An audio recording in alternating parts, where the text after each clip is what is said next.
Mesdames, Messieurs, bonsoir, bienvenue dans cette édition d'information que nous ouvrons avec la signature du marché de construction de l'annexe du palais Léon-Bas ce matin au palais présidentiel entre le président de l'Assemblée nationale et les responsables du groupe français Eiffage. Cet acte officiel s'est déroulé en présence du chef de l'État Ali Bongo Ondimba sur place à Lira Jumba Lambert Pori Samba Boubou Iga de la presse présidentielle.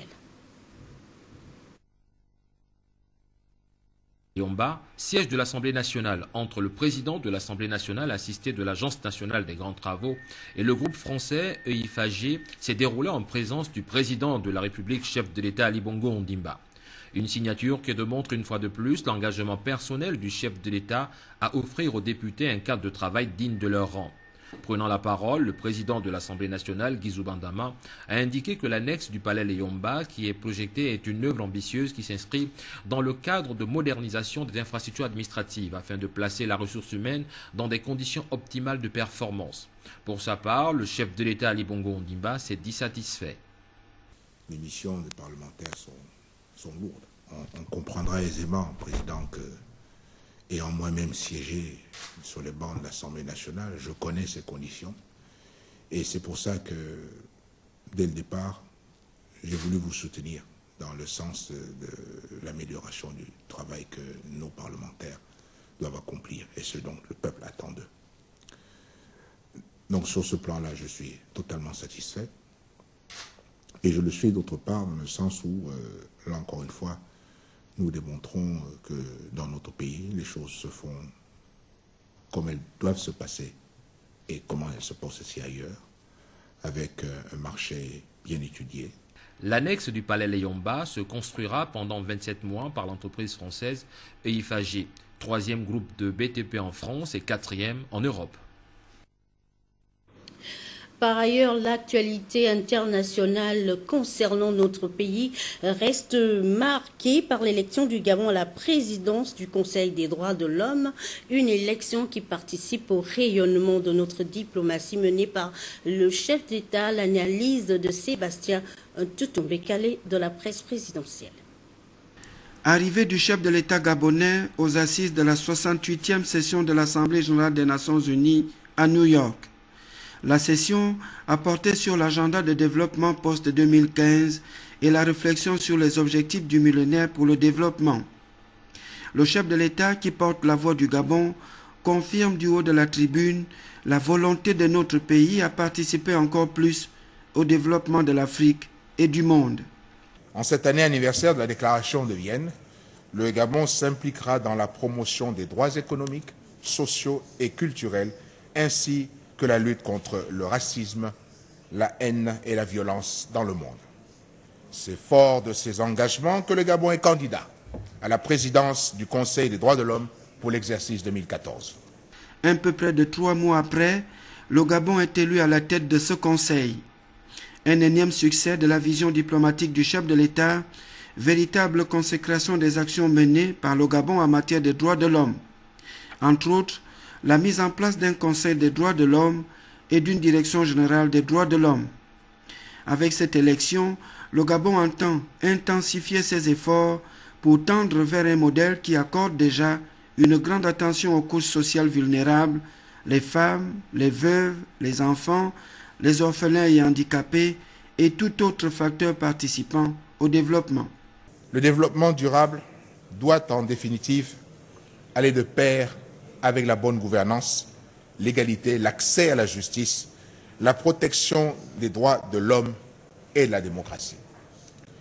Au Gabon, nous œuvrons ardemment à la consolidation de ces facteurs avec toutes les forces vives de la nation. Nous avons désormais introduit la gestion des données biométriques pour renforcer la transparence des élections et consolider ainsi la démocratie. En outre, notre mandat actuel au Conseil des droits de l'homme répond à nos engagements, notamment en ce qui concerne la promotion et la protection des droits des femmes et des enfants. Le Gabon a successivement présidé l'Assemblée générale de l'ONU en 2004 et le Conseil de sécurité en 2009. Le Conseil des droits de l'homme est un organe qui évalue la situation des droits de l'homme dans 194 pays membres dans le monde. Son siège est basé à Genève en Suisse. Le Gabon succède à la Pologne. Merci Sébastien pour toutes ces précisions sur le plan local.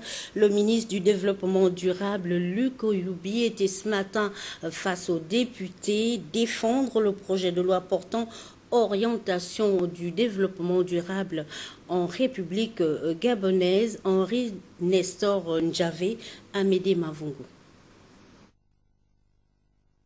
Passé en première lecture sous forme d'ordonnance, et après que les honorables députés aient eu à apporter les amendements nécessaires et conformément à la pratique, cette première analyse repartit sur la table du gouvernement pour recevoir les amendements qui sont les leurs. Et en attendant le rapport du Sénat, cette audition du ministre Luc Oyoubi en urgence permet à la Commission de l'Environnement et du Développement durable que préside Mme Angéline Goma de marquer l'engagement de l'Assemblée nationale et l'intérêt qu'elle porte à cet important texte de loi sur l'orientation du développement durable en République gabonaise pour, in fine, faire en sorte que notre pays soit en phase avec les engagements internationaux tout en tenant compte de l'évolution de notre société. Le projet de texte soumis à votre examen répond-il à la vision et à la stratégie politique du chef de l'État devant permettre au Gabon de s'aligner au processus universel ayant vocation à permettre d'assurer aujourd'hui et demain pour l'ensemble des populations des meilleures conditions de vie au plan économique, environnemental et social. Il prend en compte les principes, les règles et les objectifs de ce processus, ainsi que les voies conduisant à sa mise en œuvre.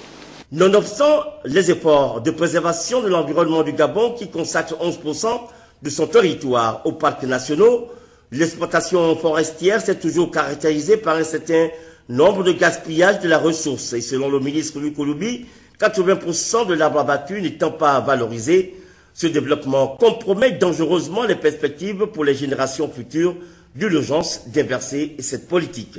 L'option de développement qui devra nous conduire vers l'émergence à l'horizon 2025, comme voulu par le président de la République, chef d'État, son Excellence Ali Bongo Ondimba, nous incite au préalable à une rupture profonde avec nos modes de production et de consommation traditionnels. À cet effet, la nouvelle politique concertée de développement durable, encadrée par le présent texte, s'inscrit dans la durée.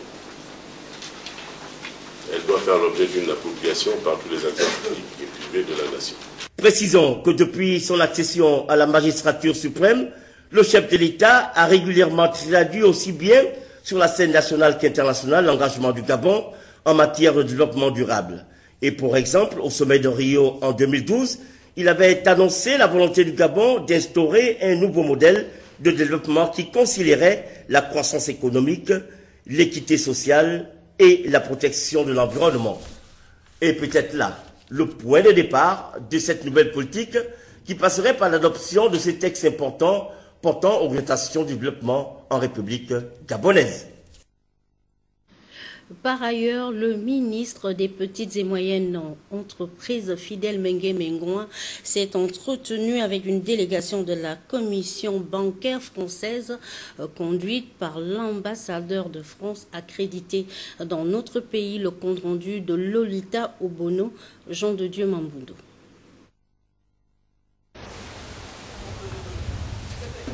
En mission au Gabon pour la réunion de la Commission bancaire, le conseiller financier pour l'Afrique a profité de l'occasion pour faire le point sur l'état de la négociation entre l'Union européenne et la CAC en matière d'accords commerciaux. Au sommet de l'Élysée qui vient de se tenir à Paris, les chefs d'État africains, le président de la République française ont beaucoup parlé du développement de la relation économique entre la France et l'Afrique, mais en fait entre l'Europe, l'Union européenne et l'Afrique, et les différentes communautés économiques régionales africaines. Et dans ce sommet, on a échangé sur les difficultés de ces négociations, leur technicité, leur complexité, et nous essayons de faciliter, de travailler ensemble pour faire progresser ces négociations qui sont extrêmement techniques, mais extrêmement importantes. La partie gabonaise doit à la fois concilier sa position dans la communauté économique régionale africaine, CEAC-CEMAC, et puis en même temps ses propres intérêts, relations économiques bilatéraux. Et c'est ce travail de conciliation qu'on essaye de voir ensemble. Le ministre des Petites et Moyennes Entreprises, de l'Artisanat et du Commerce a donné la position du Gabon pour le moment. La position du Gabon aujourd'hui est que nous faisons partie de deux communautés économiques sous-régionales que sont la CEMAC et la CEAC, et que nous ne pouvons pas prendre une position individuelle, nationale, qui met à mal notre quête d'intégration sous-régionale. Donc nous essayerons de rechercher au maximum une solution commune à la CEMAC et à la CEAC, dans laquelle le Gabon s'intégrera, mais nous ne ferons pas cavalier seul. Nous le ferons d'autant moins que nous assurons en ce moment, comme vous le savez, la présidence en exercice de la CEMAC, et qu'il serait malvenu au pays qui doit consolider l'intégration sous-régionale de mettre à mal cette intégration sous-régionale. Ainsi, le Gabon sera fixé sur la question dans un mois. Une autre actualité focalise notre attention ce soir, l'évaluation de la stratégie de coopération pays 2008-2013 entre le Gabon et l'OMS. La thématique a fait l'objet d'un atelier entre les experts du ministère de la Santé et ceux de cet organisme onusien. Gabriel Guilain-Lemami, Richard Moubiwa.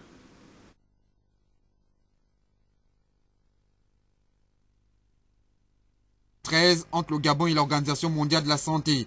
Il s'agit entre autres pour les experts d'évaluer les principaux résultats des plans d'action biennaux 2008-2009, 2010-2011 et 2013 que l'OMS a signé avec le ministère de la Santé. L'évaluation de la stratégie de la coopération de l'OMS nous donne ainsi l'occasion de révisiter notre collaboration pour qu'elle prenne en compte les nouveaux défis en santé dans notre pays. La prévention doit être au cœur de la lutte contre les maladies transmissibles, notamment celles évitables par la vaccination et par tout autre moyen de protection individuelle et collective.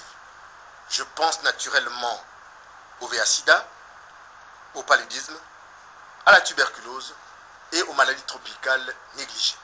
La prévention toujours, à large échelle, et la promotion de la santé doivent permettre d'infléchir les courbes exponentielles des maladies non transmissibles, l'hypertension artérielle, le diabète, le cancer, l'insuffisance rénale, la drépanocytose, qui obèrent les budgets de santé des familles gabonaises, constituant un frein au développement et hypothèquent malheureusement notre espoir de faire du Gabon un pays émergent à l'horizon 2025. Le défi est de taille, mais nous savons pouvoir compter sur l'OMS pour nous accompagner afin de combattre ces différents fléaux. La stratégie de coopération est le document majeur qui définit la relation entre l'OMS et les pays et fixe les axes stratégiques d'intervention de l'OMS pendant 6 ans. Le document est discuté, écrit, validé et signé entre les deux parties. Il s'appuie sur les documents stratégiques majeurs du pays, notamment la politique nationale de développement du pays, la politique nationale de santé et le plan national de développement sanitaire. L'OMS, en tant que premier partenaire en matière de santé du gouvernement, continuera à assurer son rôle de conseiller principal du ministère de la Santé et de facilitateur du partenariat pour la santé au niveau du pays. Soulignons que la stratégie OMS de coopération avec la République gabonaise pour la période 2008-2013 a été approuvée par les autorités gabonaises et le directeur régional de l'OMS pour l'Afrique en 2008. Et puis, nous rappelons que dans le cadre de l'harmonisation des politiques pharmaceutiques nationales, un atelier s'est tenu récemment pour mettre en place des stratégies communes dans les pays membres de la CEMAC. Gabriel Lemami Guilain fait le point. La lutte contre les faux médicaments constitue une des priorités des pays de la Communauté économique et monétaire d'Afrique centrale, qui, lors d'un sommet réunissant les chefs d'État en 2004, ont pris la résolution de procéder à l'harmonisation de politiques pharmaceutiques dans la sous-région. Cet atelier se propose donc de mettre en œuvre une politique pharmaceutique commune au pays faisant partie de l'Organisation de coordination pour la lutte contre les endémies en Afrique centrale, permettre à l'ensemble des populations d'avoir accès à des produits pharmaceutiques sûrs, efficaces, de bonne qualité et à moindre coût. Nous sommes réunis ce jour avec les experts des pays de la CEMAC en charge de la pharmacie et des médicaments. Nous, en ce qui nous concerne, surtout les pharmaciens, nous sommes intéressés surtout par la partie médicaments.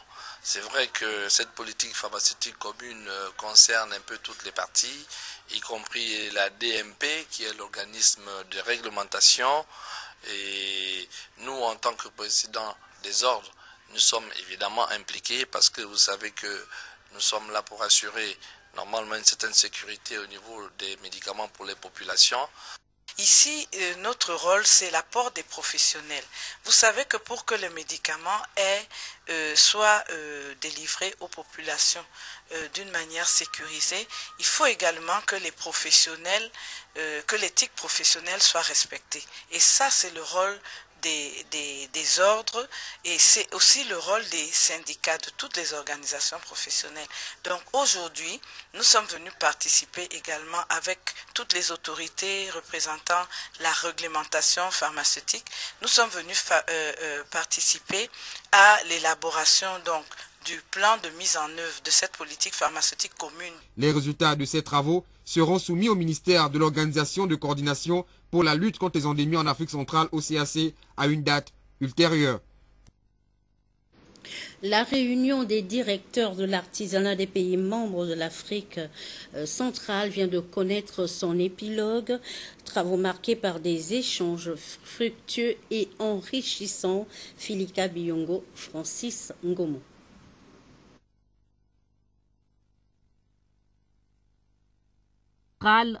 Ont planché sur les questions de développement de ce secteur dans notre sous-région. Une réflexion approfondie qui a débouché sur des recommandations dont quelques-unes sont déclinées ici. La mise en place d'un réseau des artisans et des petites entreprises d'Afrique centrale au plus tard en fin 2014. La mobilisation des ressources financières pour la mise en œuvre des différents piliers du système de l'économie de l'artisanat et des petites entreprises en Afrique centrale, au plus tard fin 2017, par le co-départ, la CEAC et le délégué régional Afrique. De leur côté, les représentants des organisations artisanales du Cameroun, du Congo, du Tchad et du Gabon ont également formulé des propositions. Au regard de cette forte expérience de nos collègues de l'Afrique de l'Ouest, les artisans de l'Afrique centrale décident à ce jour de la mise en place de la CAC, Confédération des artisans de l'Afrique centrale. Des suggestions qui ont trouvé une oreille attentive. En tant que délégué régional du CODEPA pour l'Afrique centrale, je puis vous assurer que vos propositions et recommandations seront attentivement examinés et que chacun de nos États exploitera au mieux vos réflexions. L'artisanat, qui a été longtemps négligé, doit devenir dans chacun de nos États un secteur d'avenir. Et pour que la mise en œuvre de vos propositions devienne effective, nous devons rester mobilisés et chacun doit jouer sa partition. Pour ma part, je peux vous assurer que je ne ménagerai aucun effort pour faire ma part de travail afin que nous atteignions les objectifs que nous nous sommes fixés. Les professionnels du secteur de l'artisanat se sont séparés avec l'espoir que dans un proche avenir, l'artisanat devienne un facteur de croissance de nos économies, mais également un moyen efficace de lutte contre le chômage et la pauvreté. Le tribunal de Lambaréné dans la province du Moyen-Ogooué se modernise avec cette dotation du ministre de tutelle Ida Reteno Assenoué qui par cet acte contribue à l'amélioration des conditions de travail de ses agents. Sur place, Blondine Nyambo Indassi, Marlise Mengue, je disais tantôt que le tribunal de Lambaréné dans la province du Moyen-Ogooué se modernise et cela avec cette dotation du ministre de tutelle Ida Reteno Assenoué qui par cet acte contribue évidemment à l'amélioration des conditions de les agents. Étaient sur place Blondine Nyambo Indassi et Marlise Mengue de notre rédaction.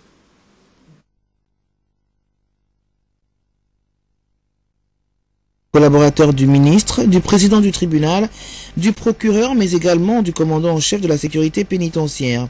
Occasion pour le ministre de la Justice, Ida Reteno Assenoué, d'ausculter les conditions de travail dans lesquelles exercent les agents du tribunal de Lambaréné. Le président du tribunal, Loïc Albert Mikoto, a apprécié à sa juste valeur ce geste du ministre. Elle n'est pas venue les bras ballants. Elle nous a amené quelques matériels informatiques, aussi de matériel de climatisation qui amélioreront de façon certaine les conditions de travail, et notamment au cours de la tenue de nos audiences quotidiennes ou hebdomadaires, afin que nous puissions vraiment présider ou juger dans de meilleures conditions. Une dotation qui témoigne de la volonté de la garde des Sceaux, Ida Reteno Assenoué et du gouvernement gabonais de réorganiser cette administration et d'optimiser ses résultats. Je suis passé au palais de justice de Lambaréné dans le cadre du fonctionnement normal des services où le ministre de la Justice est garant du fonctionnement des bonnes juridictions, des juridictions placées sous sa tutelle, donc garant de ce bon fonctionnement.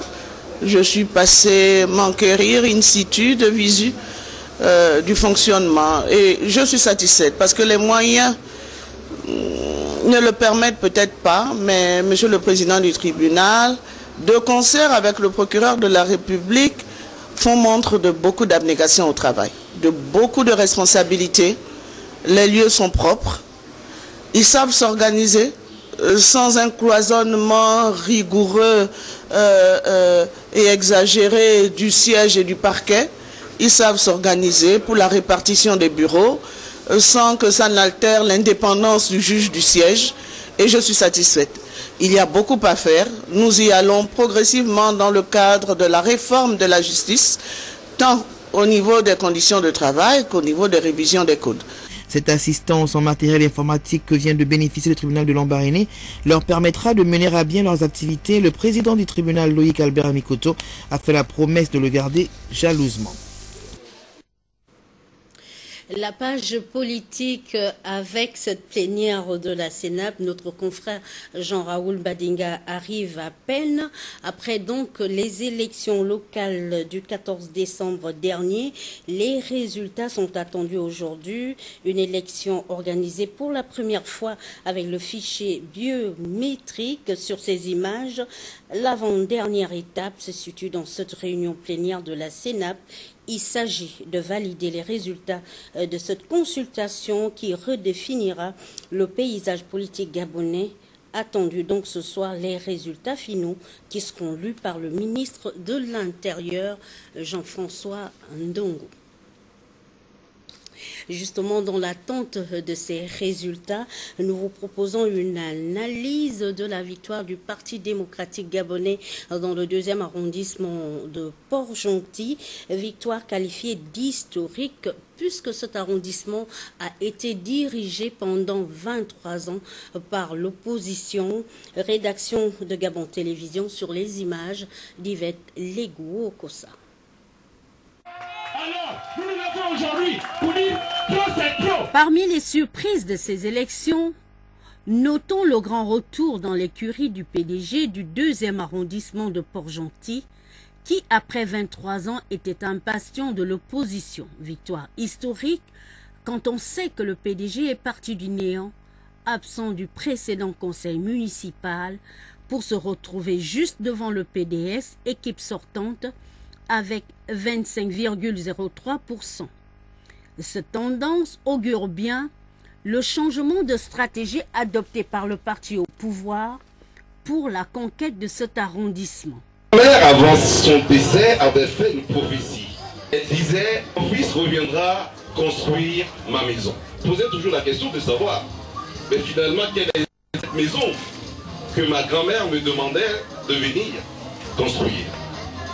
Il y a quelques mois, le président de la République m'a fait appel et j'ai intégré l'équipe des finances. Je lui ai dit, mais écoute Jean-Fidèle, je souhaiterais que tu ailles à Port-Gentil.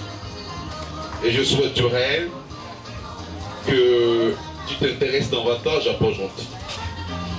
Et comme par hasard, on m'envoie dans la liste du 2e arrondissement. L'arrondissement où je suis né. À partir de là, je me suis remémoré la prophétie de ma grand-mère qui disait avant de mourir, mon fils viendra construire sa maison.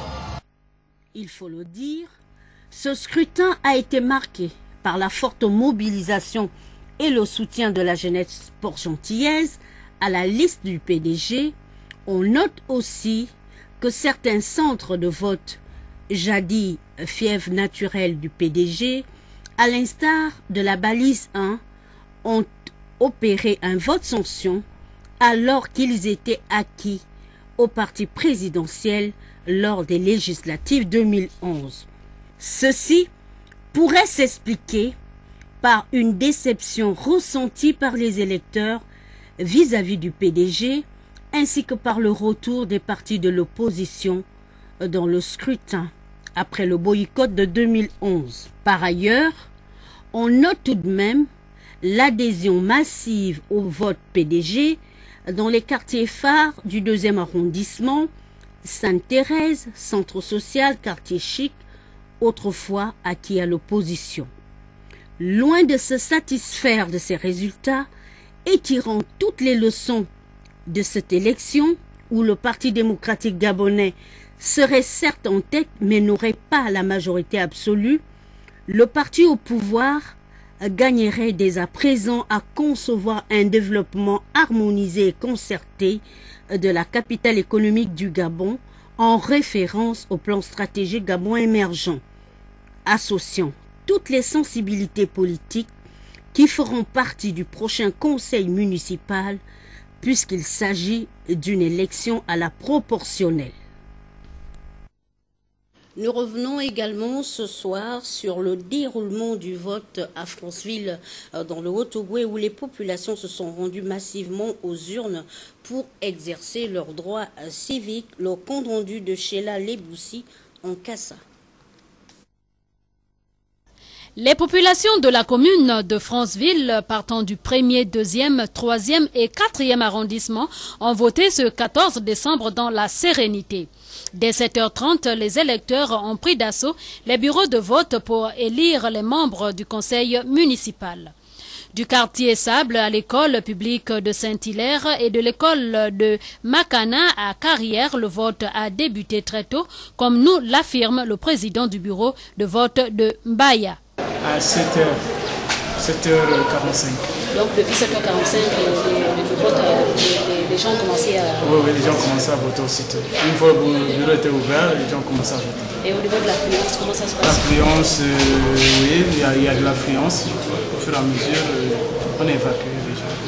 Les têtes de liste de la commune ont eux également exercé leur devoir civique. C'est le cas de la tête de liste PDG Nina Abouna au 3e arrondissement et bien d'autres électeurs qui, après avoir exercé leur devoir civique, se sont exprimés en ces termes. L'an passé, j'ai voté, on aurait 100%.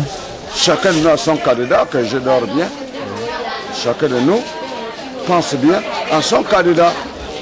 Que tout le monde doit voter massivement et gentiment, sans problème. Le vote a été effectivement plus chargé le matin. En matinée, les gens sont plus venus le matin pour voter. Donc ça fait que l'engouement autour de midi n'est pas le même. Mais sinon, nous avons accueilli assez de personnes ce matin. Notons que le vote sur l'ensemble de la commune de Franceville s'est déroulé sans incident, tout comme la campagne qui a été menée par une caravane de 67 colistiers de la commune et conduite par l'honorable Jean-Pierre Oïba, député de cette circonscription.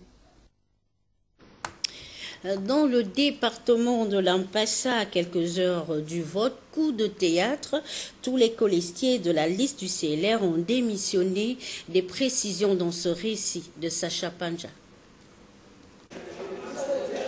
Dans le département de l'Ampassa à Franceville, ces consultations locales ont permis au candidat PDG, Jean-Sylvain Monza et ses colistiers, à travers l'organisation des caravanes, de faire passer un message d'espoir nouveau, renouveau départemental aux populations de cette localité. En retour, les populations ont promis aux têtes de liste une victoire écrasante au soir du 14 décembre. Mais ici, dans le département de l'Ampassa, la victoire reste prévisible, avec la démission des colistiers CLR convaincus du message lancé par Jean-Sylvain Monza et son équipe.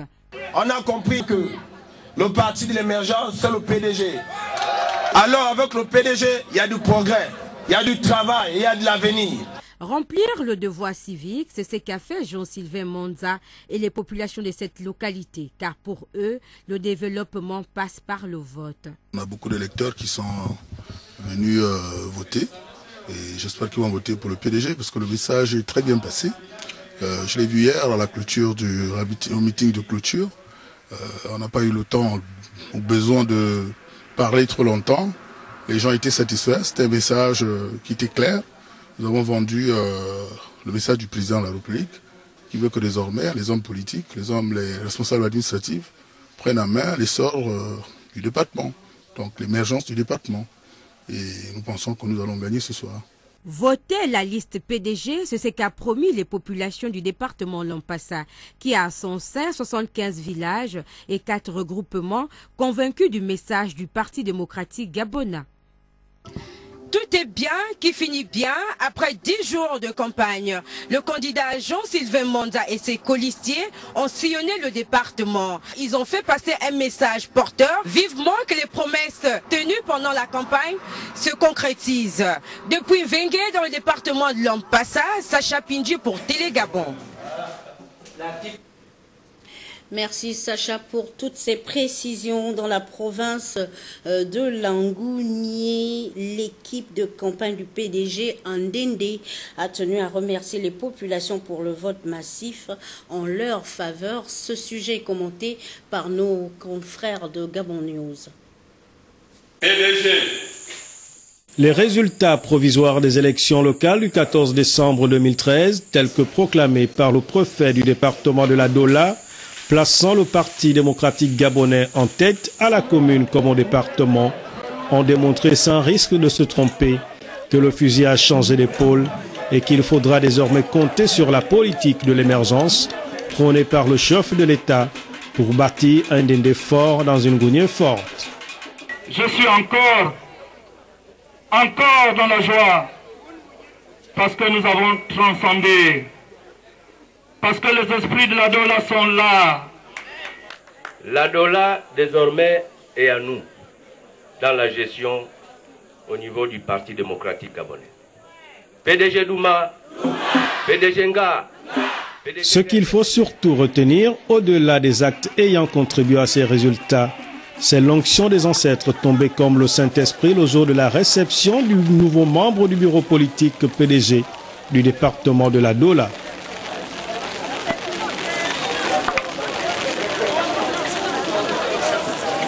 Comme un messie pour les populations du Cru, l'enfant du village a réitéré ses engagements d'avant-campagne de traduire en acte la politique du chef de l'État, Ndende. Je viens ici pour sceller une fois de plus les liens de l'unité de cette Dola unie et forte. Et c'est cette Dola unie et forte que les autres pourront demain jalouser, parce que si nous sommes unis, on peut réellement développer la commune. Si nous sommes unis, on peut effectivement développer le département. Mais si nous ne sommes pas unis, on ne peut pas le faire. Voici pourquoi j'invite et je tends la main à tous les enfants de la Dola qui veulent construire avec moi. Le PDG, qui est en phase de gérer la mairie pour la première fois, a obtenu 1105 voix, soit 54,48%, contre 879 voix pour l'Union du peuple gabonais, soit 43,34%, suivi de l'ADER avec 44 voix, se consolant avec 2,18%. Au département de la Dola, le PDG, qui a obtenu un pourcentage de 82,85%, n'a laissé aucune chance à son principal adversaire, l'UPG. Dans le reste de l'actualité, les lauréats de l'Institut universitaire des sciences de l'organisation Sophie Toutouméman, issus du concours organisé par l'ABJA, ont reçu leur prix en présence de notre consoeur Raïssa Laure Meza. L'auditorium de l'Institut universitaire des sciences de l'organisation Sophie Toutouméman était le théâtre de la cérémonie de remise officielle de prix aux lauréats du concours interuniversitaire du meilleur projet communautaire organisé lors de la première édition de la Semaine mondiale de l'entrepreneuriat par l'association Agir pour une jeunesse autonome ABJA. L'IUSO est champion pour cette première édition. Nous espérons que la deuxième édition sera encore plus impressionnante parce que là, elle a concerné des établissements supérieurs de l'agglomération de Libreville, mais nous souhaitons associer naturellement tous les établissements supérieurs de notre beau pays. La direction générale de l'IUSO a mis les petits plats dans les grands, saluant l'initiative et se félicitant de la première place obtenue par ses étudiants sur 7. Ce concours interuniversitaire du meilleur projet a été pour nos étudiants une mise à l'épreuve de leurs compétences. D'une part, et d'autre, il a permis aux chefs d'entreprise de juger de la qualité de notre offre de formation.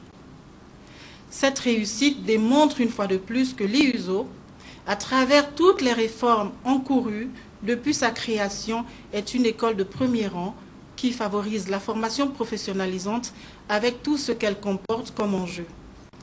Et je fais ici allusion donc au savoir-faire et au savoir-être. À noter les encouragements du président du jury et les conseils aux lauréats. Madame le directeur général a dit, elle n'a pas de savoir-être.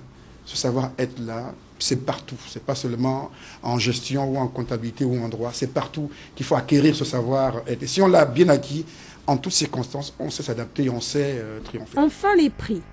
5 offres de stage offertes par Petro Gabon. 5 bons de formation accélérés pour la conduite à Frontstel. 5 DVD du Global Entrepreneurship. Une formation d'1 mois au logiciel Landshap. 5 ordinateurs portables et des livres offerts par l'ambassade des États-Unis. Pour l'honneur, Madame Alela revêtira chaque lauréat d'un étendard représentatif de l'IUSO et offrira 5 médailles à chacun. Et puis cette note nécrologique, l'une des plus belles voix de Radio Gabon s'est éteinte aujourd'hui. Béatrice Baoulé, animatrice émérite, a contribué au rayonnement de Radio Gabon. À sa création, la rédaction de Gabon Télévision lui rend hommage. Ce sujet est commenté par Blandine Nyambo Indassi.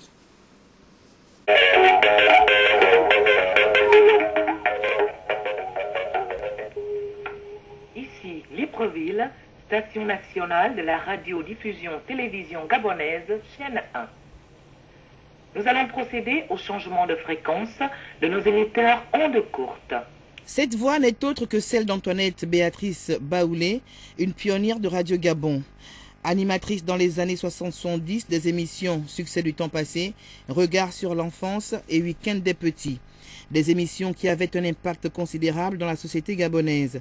Béatrice Baoulé est la mère de notre consoeur Armelle Baoulé, un héritage qu'elle laisse à Gabon Télévision. Béatrice nous laisse un héritage, c'est sa fille, Armelle Baoulé, qui est avec nous à la télévision et qui fait également de grandes choses et qui est sur les traces de sa mère. Et Béatrice, on ne peut que lui rendre hommage pour tout ce qu'elle a fait, parce que c'est une grande dame de la communication. Je puis vous dire à l'instant même que c'est une perte une perte pour notre profession. Celle qui a remplacé M. Zassi comme chef de service du programme de la production radio. C'est une femme joviale, compréhensive. Je partageais avec elle la production au succès du temps passé que Maurice Itana et M. Tsinga présentaient. Mais je garde aussi cette voix qui est dans la fréquence, dans le changement de fréquence, parce que sa voix hier, puis on est restés vraiment bons amis. Une dame, quand je rentrais à la RTG vers les 79, j'ai connu cette dame-là. C'était vraiment une maman gentille, elle nous encadrait, nous conseillait bien. Donc aujourd'hui, sa mort nous attriste vraiment. C'est avec beaucoup d'émotion que j'ai appris très tôt ce matin le départ vers l'au-delà de cette icône au niveau de la maison de la radio, précisément Radio Gabon. C'est un coup de poignard que j'ai reçu ce matin dans mon cœur. J'ai connu Béatrice Baoulé déjà quand j'étais jeune, je l'écoutais à la radio. Et puis je suis agréablement surpris de la découvrir véritablement quand je rentre à Radio Gabon. Je rentre à Radio Gabon en 1991. Elle était encore en activité et c'est une femme simple, accueillante. Béatrice Baoulé, c'était une grande dame de la communication, l'une de nos aînées. L'amour vient de la rencontrer. Je ne peux que faire mes condoléances à sa famille et à sa fille qui travaille avec nous. Béatrice Baoulé, retraitée, cette grande animatrice de talent nous quitte à l'âge de 70 ans des suites d'une longue et pénible maladie. Consternation et douleur à Gabon Télévision, où son nom demeure à vie. Pour la postérité, son souvenir restera gravé dans nos mémoires et symbolisé par la salle de prise de son qui porte son nom depuis l'inauguration de la maison Georges Rahura.